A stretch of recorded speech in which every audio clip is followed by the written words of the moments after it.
À la culture, de la culture à la politique, informons-nous sur Diaspora FM, la 102.3, la radio du développement local. Diaspora FM, le journal.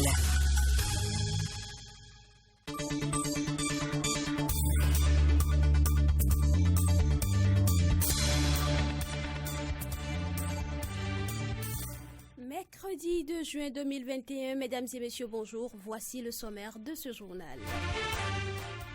Conférence de presse du ministre des Affaires étrangères et de la coopération ce mardi 1er juin. Aurélien Agbenossi a fait le point de la participation du Bénin au sommet extraordinaire de la CEDEAO à Accra dimanche dernier. La Société de gestion des déchets solides du Grand Nokoué SGD-SGN a organisé ce mardi 1er juin à l'intention des PME de précollecte une formation en gestion administrative et financière. À l'occasion, le directeur général de la société a expliqué la promotion des poubelles.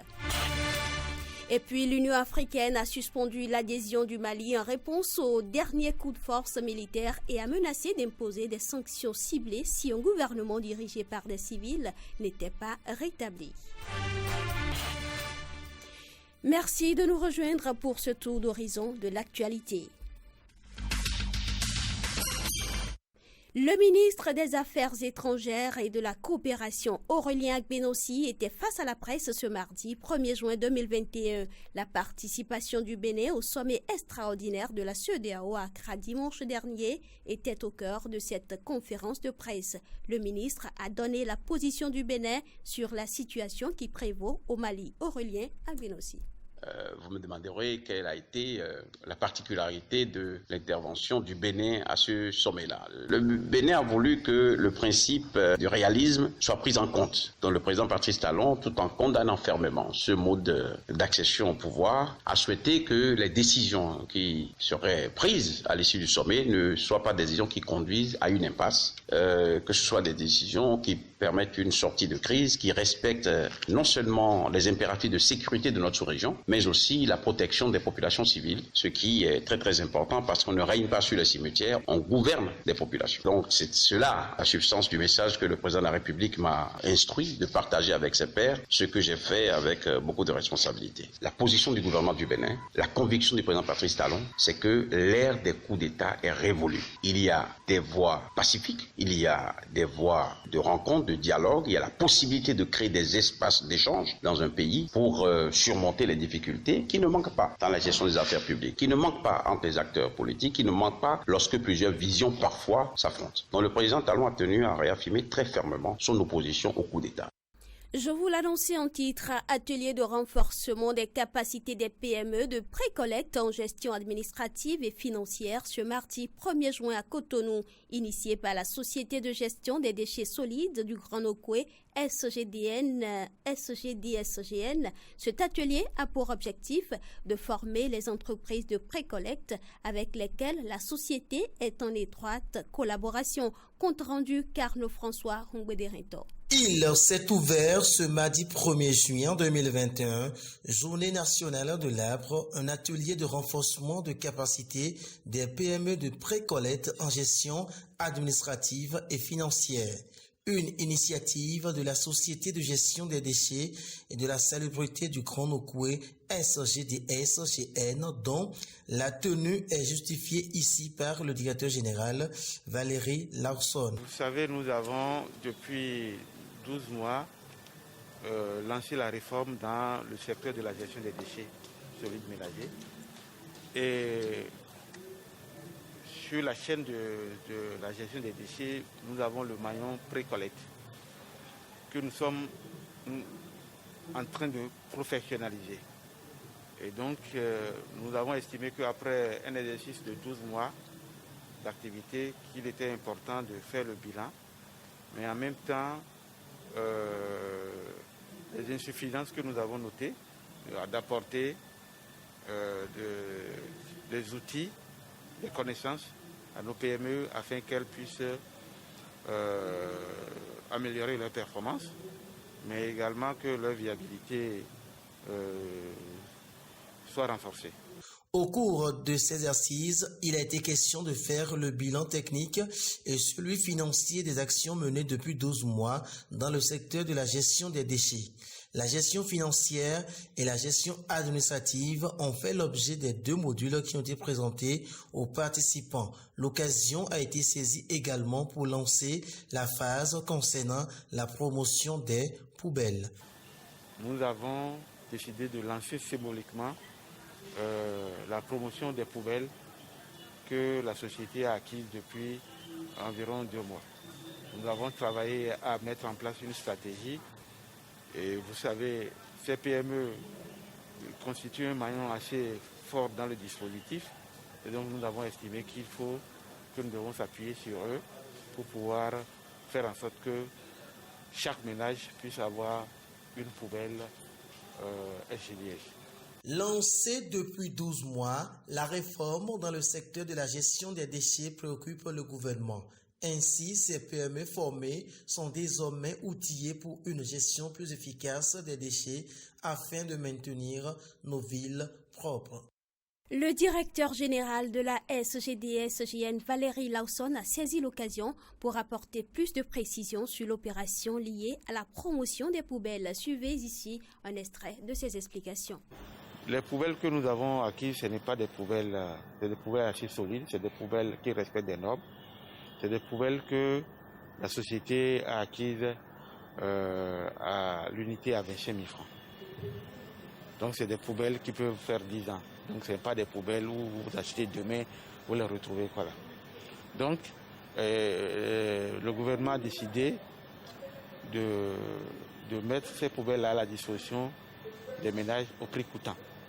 C'est-à-dire que 25 000 francs. Encore, malgré que nous sommes en train de faire, nous faisons des efforts assez louables pour assainir les maisons, la ville, mais malheureusement, si les poubelles, il n'y a pas de poubelles adéquates, c'est que les ménages ne seront pas épargnés des maladies ou de l'insalubrité, comme vous voyez. C'est une obligation. Parce qu'on ne peut pas faire des omelettes sans casser les œufs. On ne peut pas gérer les déchets sans avoir des poubelles vraiment adéquates. Vous voyez comment la ville est propre aujourd'hui, vous les voies qui sont propres. Si on continue d'utiliser ces poubelles-là, ça déteint sur la ville.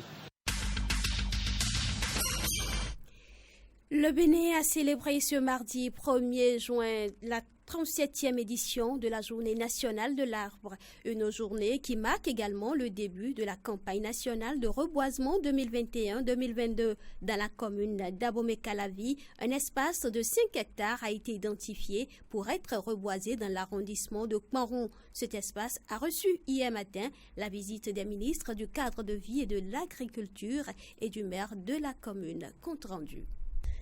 L'arbre et la restauration des forêts pour le bien-être, c'est le thème retenu pour la 37e édition de la Journée nationale de l'arbre. Ce thème rappelle le lien qui existe entre les arbres et le maintien d'un cadre de vie sain.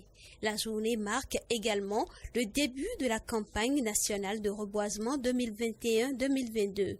Pour marquer l'événement, dans la commune d'Abomey-Calavi, un site de 5 hectares a été identifié pour mettre en terre des plants d'acacia et d'espèces autochtones.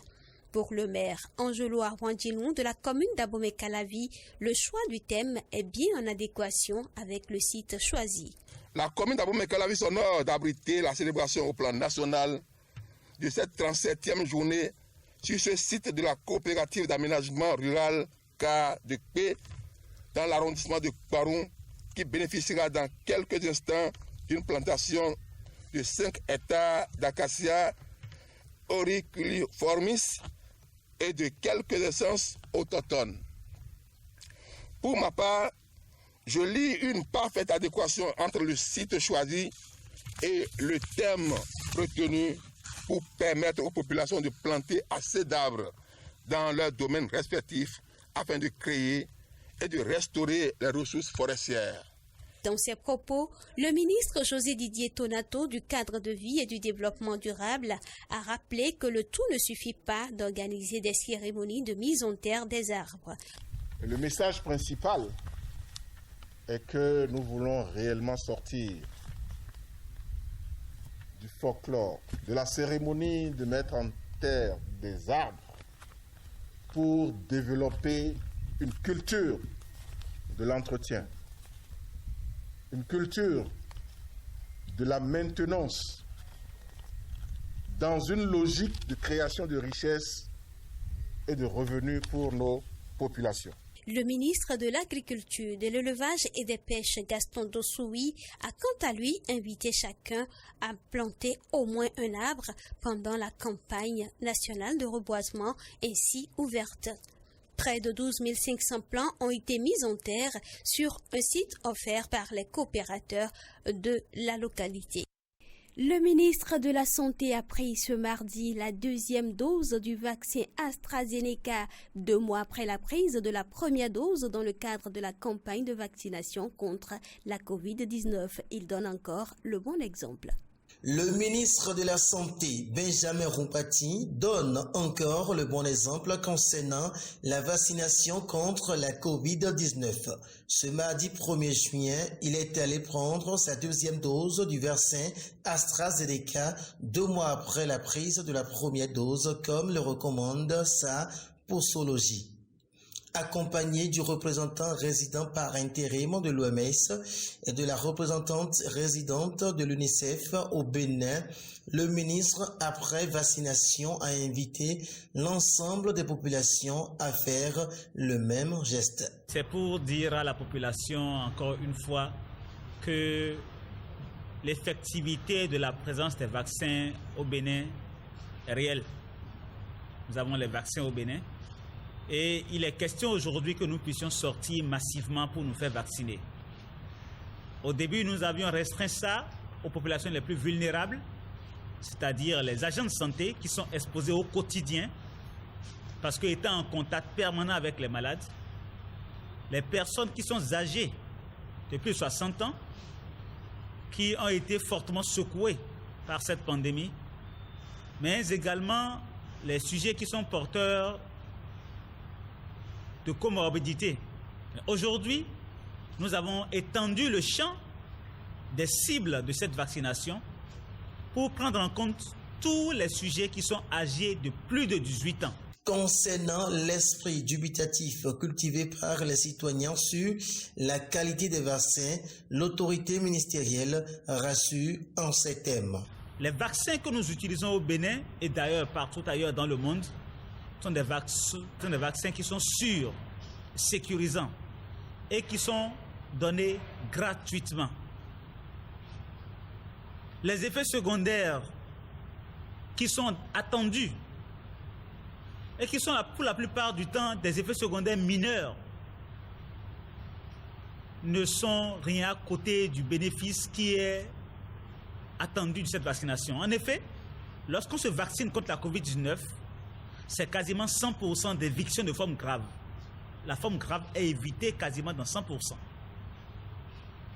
Les formes symptomatiques, on peut encore l'avoir dans un certain pourcentage. Mais on fera la maladie peut-être, mais on n'en mourra pas. Et ça, c'est fondamental, quand on sait que chaque personne qui meurt est une perte incommensurable pour le pays. La campagne de vaccination contre la COVID-19 au Bénin se poursuit toujours. Les citoyens sont donc attendus dans les postes de vaccination retenus par le ministère de la Santé pour se faire vacciner car le vaccin contre la COVID-19 est efficace, sûr, volontaire et gratuit. Le journal se poursuit également. Le Conseil des ministres s'est tenu ce mercredi sous la présidence effective du chef de l'État, le président Patrice Talon. L'une des décisions issues de ce conseil porte nomination de nouveau préfet pour la ville de Cotonou. Il s'appelle Alain Oronla, ancien ministre de la Communication. Il vient remplacer Modeste Toboula à la tête de la capitale économique du Bénin. Nous y reviendrons dans nos prochaines éditions. Le remplaçant de Mariam Tchabitalata au sein du bureau de la 8e législature du Parlement béninois est connu. Les députés ont élu Robert Bihan, premier vice-président de l'Assemblée nationale, à l'issue de la plénière portant remembrement du bureau tenu ce mardi 1er juin 2021. Robert Bihan, le nouveau premier vice-président, était deuxième vice-président avant son élection. Il est membre fondateur du parti Bloc républicain BR et sa désignation fait suite à l'élection de l'ex-première vice-présidente Mariam Tchabi-Tallata en qualité de vice-présidente de la République à l'issue de la présidentielle d'avril dernier. Les députés ont élu Dakwe Sossou, membre du parti Union progressiste UP, deuxième vice-président de l'Assemblée nationale. Investi dans ses fonctions de grand chancelier de l'Ordre national du Bénin dimanche 23 mai 2021, la vice-présidente de la République, Mariam Tchabi-Tallata, a pris les rênes de la chancellerie ce mardi 1er juin. Lors de la cérémonie de passation de charge, la grande chancelière de l'Ordre national du Bénin, Kouburat Oseni Anjorin, a exprimé sa joie de passer la main à une sœur. Madame Oseni Anjorin a précisé que 4918 dossiers ont été étudiés par le Conseil de l'Ordre national du Bénin et 5241 valeureux citoyens ont été reçus dans les divers ordres nationaux à titre normal et exceptionnel, civils et militaires, voire étrangers, durant son séjour à la tête de l'institution. Mariam Tchabi-Tallata, la chancelière entrante, s'est engagée à faire de la grande chancellerie de l'Ordre national du Bénin une institution d'élite où les vrais et grands mérites seront reconnus, récompensés et célébrés par la nation. Les nouvelles africaines et internationales. L'actualité au-delà des frontières du Bénin. À présent, l'Union africaine a suspendu l'adhésion du Mali en réponse au dernier coup de force militaire et a menacé d'imposer des sanctions ciblées si un gouvernement dirigé par des civils n'était pas rétabli, a-t-elle déclaré mardi dans un communiqué. Après la démission forcée de Moktawan et du président Ba Ndor la semaine dernière, déposée par le vice-président, le colonel Assimi Goïta s'est attribué la présidence de la transition. Depuis plusieurs jours, la situation est passée. Et donc, la situation est passée de la normale, du potentiel chaos dénoncé par la communauté internationale à la presque normale, et tout semble prêt pour cette nomination très attendue et en fait presque connue déjà.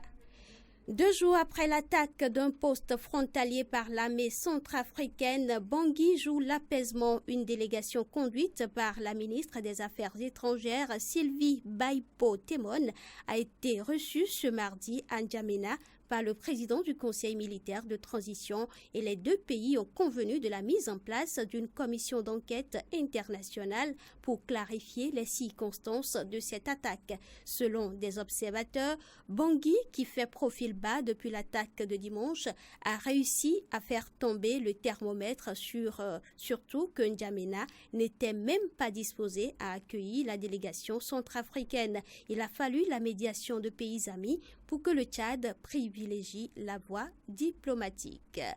Et pour finir, le forum économique de Saint-Pétersbourg démarre aujourd'hui et s'étend jusqu'au 5 juin 2021. Il abordera notamment les nouvelles réalités économiques engendrées par l'épidémie de Covid-19, les questions de l'économie russe et mondiale, ainsi que les programmes sociaux et technologiques seront au menu cette année de ce forum économique international, dont le thème central portera sur le bilan collectif de la nouvelle réalité économique mondiale. Plus d'une centaine d'événements sont prévus dans le cadre du programme d'affaires du forum.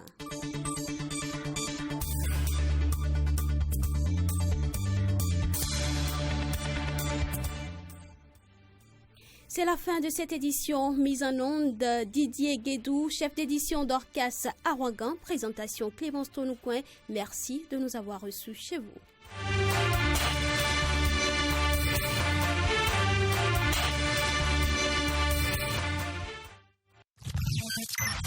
Diaspora FM est d'un TV du groupe de presse international ITV. Informez-vous autrement grâce à nos correspondants locaux et à nos veilleurs citoyens actifs sur le terrain au Bénin et à l'étranger. Étranger.